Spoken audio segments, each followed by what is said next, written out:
Donc, qu'est-ce que la religion, hein?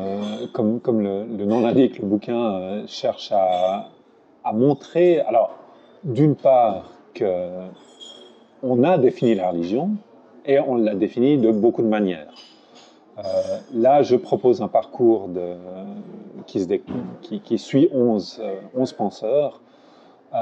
11 penseurs qui, quand j'ai commencé à préparer ce livre et que je me suis posé cette question embêtante en fait, c'est-à-dire lesquels choisir, la réponse en fait a pris une double forme. Un, c'est je voulais un développement chronologique, simplement histoire de montrer un petit peu, donner un aperçu de comment la discipline s'est construite et comment les idées, les théories se sont enchaînées. Ensuite, deuxième élément qui m'a apparu très important, c'était d'essayer de choisir des auteurs qui se répondent, et qui se répondent de préférence dans le cadre d'un conflit.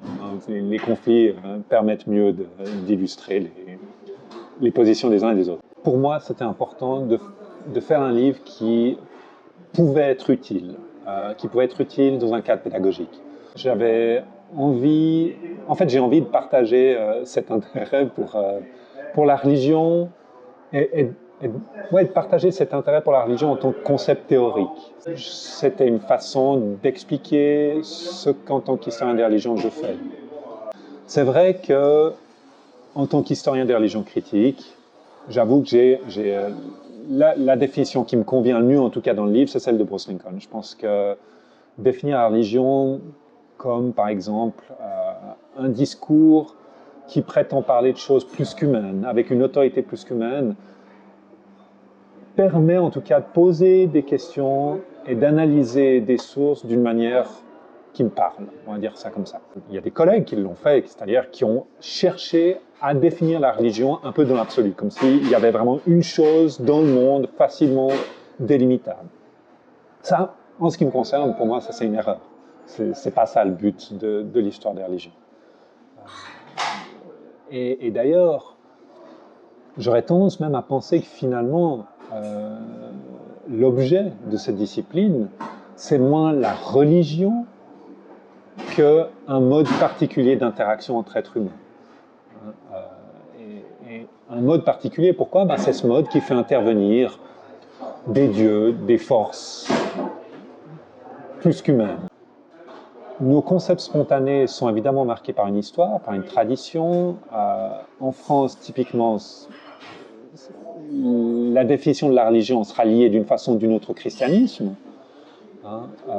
Et donc, au fond, le risque de ces concepts spontanés, c'est qu'on prenne sa propre religion comme étalon, qu'on compare, et que, évidemment, la comparaison révèle des manques, donc devienne une forme de jugement de valeur.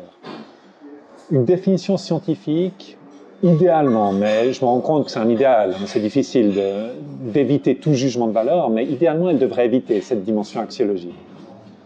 Une chose que je remarque, c'est que selon certaines définitions de la religion, le concept de laïcité à la française ressemble beaucoup à quelque chose de l'ordre du religieux.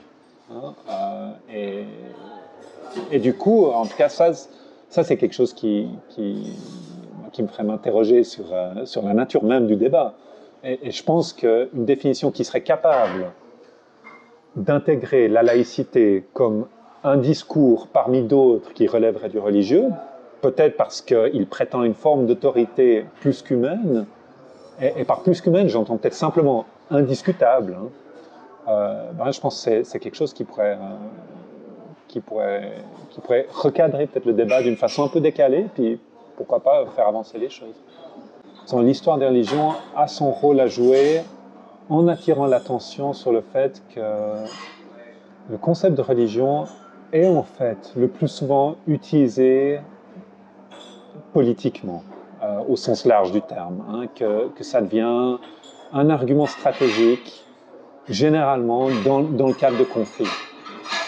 Et une histoire des religions critiques permet d'être conscient de ce type d'utilisation, pour autant qu'on soit dans le contexte d'une histoire des religions critiques et pas simplement d'une histoire des religions qui ne fait que célébrer la religion, et le plus souvent en fait sa propre religion.